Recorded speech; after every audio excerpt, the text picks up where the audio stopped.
Bismillah, mari kita lanjutkan pembahasan kita, ngaji filsafat kita.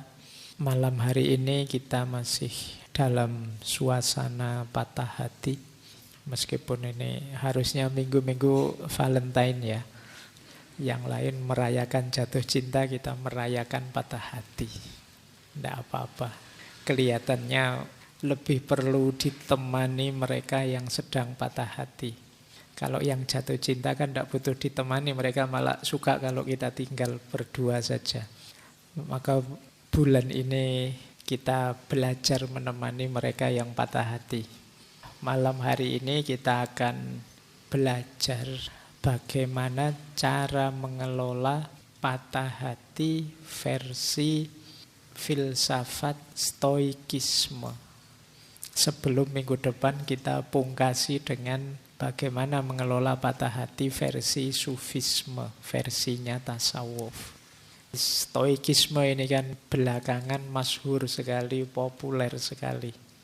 Saya tidak tahu kenapa bisa begitu, karena menurut hemat saya filsafatnya stoik ini cocok untuk dipakai mereka yang sedang galau. Mereka mungkin termasuk yang sedang patah hati, termasuk yang menghadapi masalah. Stoikisme enak untuk menguatkan diri. Sering saya bilang yang namanya gagasan, pemikiran, filsafat, apapun itu kita harus ngerti dosisnya, porsi dan proporsinya. Dari situ kita bisa mengambil banyak manfaat.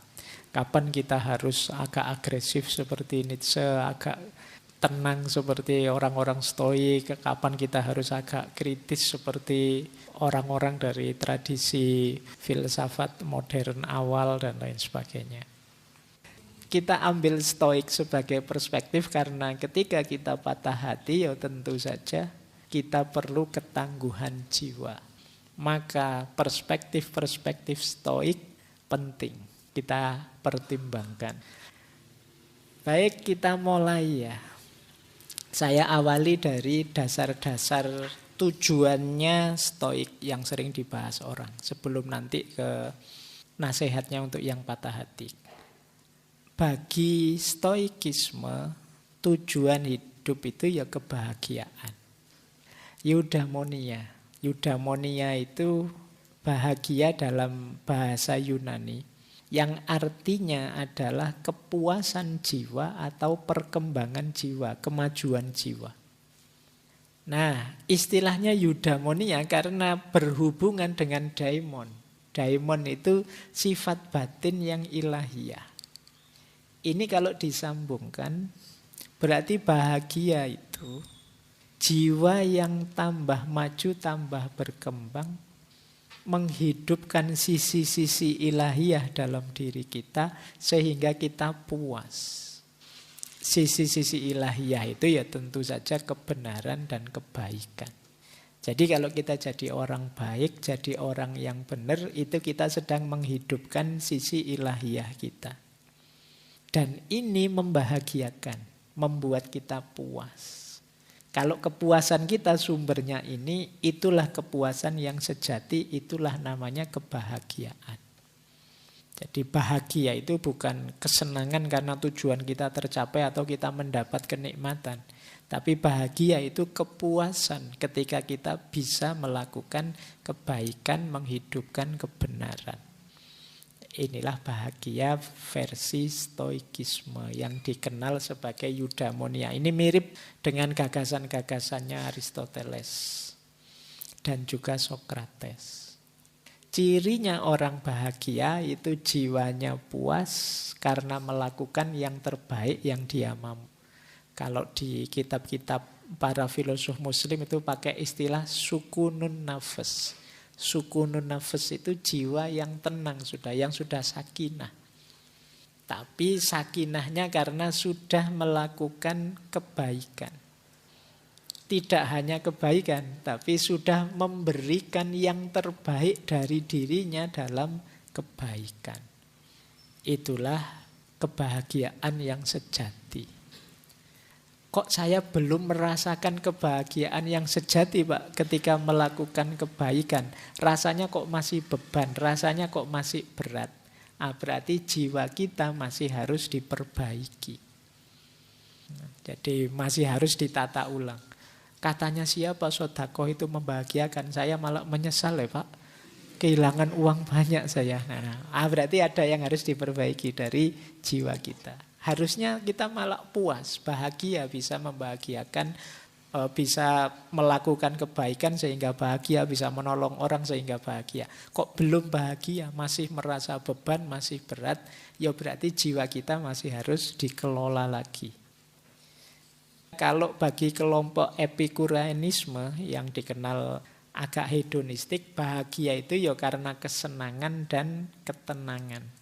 Tapi bagi kelompok stoik, bahagia itu bukan karena kesenangan atau ketenangan, tapi karena kebajikan.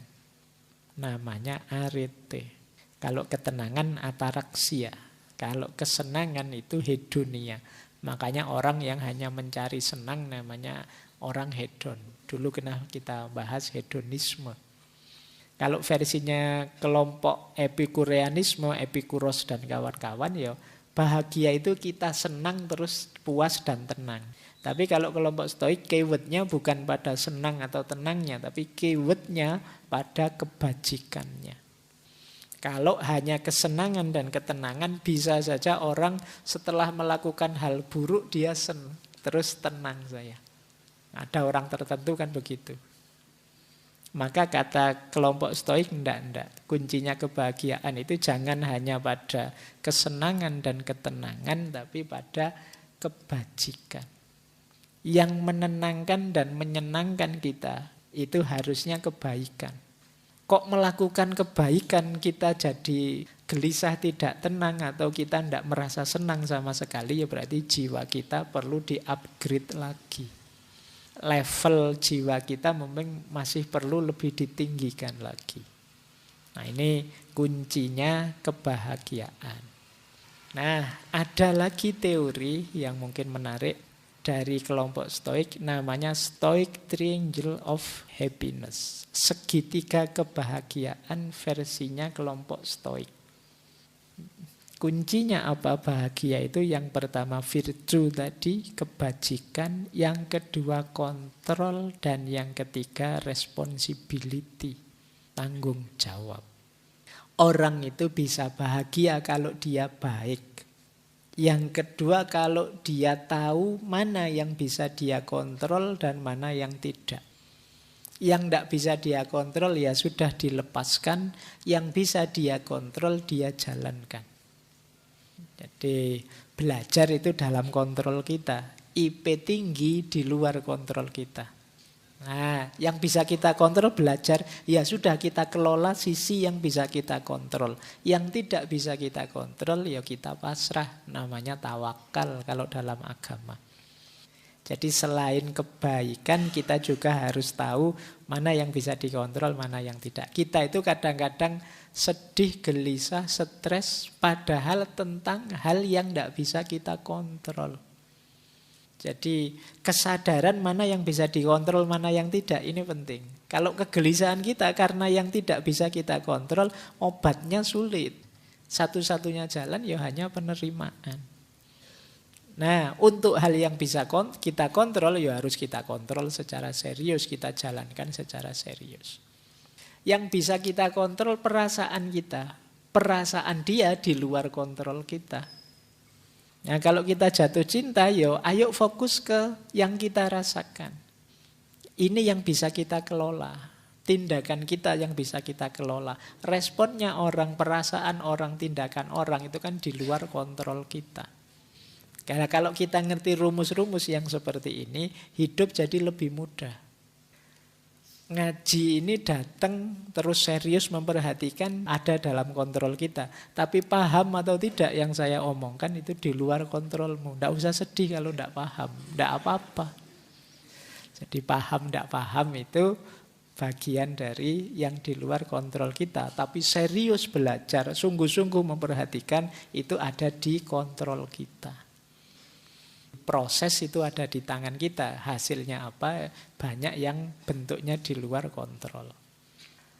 Dan yang ketiga, responsibility. Responsibility itu ya kalau memang dalam kontrol kita jalankan sebaik mungkin. Biar nanti tidak menyesal.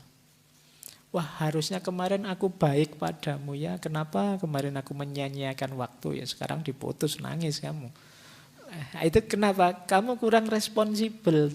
Padahal kamu tahu kamu harusnya melakukan ini, melakukan itu. Kadang-kadang sukses pun kamu kurang puas karena belum total memberikan effortmu kemarin. Coba aku lebih serius lagi. Ya sekarang lulus sih. Coba aku lebih serius. Itu mungkin lulusnya tidak sekedar lulus, tapi lulus dengan cum laude, lulus dengan pujian dan lain sebagainya. Nah ini responsibility, membahagiakan. Jangan eman-eman energimu untuk melakukan kebaikan yang ada dalam kontrolmu. Jangan eman waktu, eman tenaga kalau itu memang kebaikan. Karena akan membuahkan kebahagiaan. Kita akan sering tidak bahagia gara-gara belum memberikan yang sepenuhnya. Kalau sudah memberikan yang sepenuhnya, kadang-kadang memang bisa gagal. Tapi kita puas. Ketenangan, kepuasan kita setelah melakukan ikhtiar yang maksimal. Hasilnya apa kita terima. Itu kalau dalam bahasa agama ya kita tawakal sudah. Alhamdulillah kalau hasilnya luar biasa. Kalau tidak pun kita siap.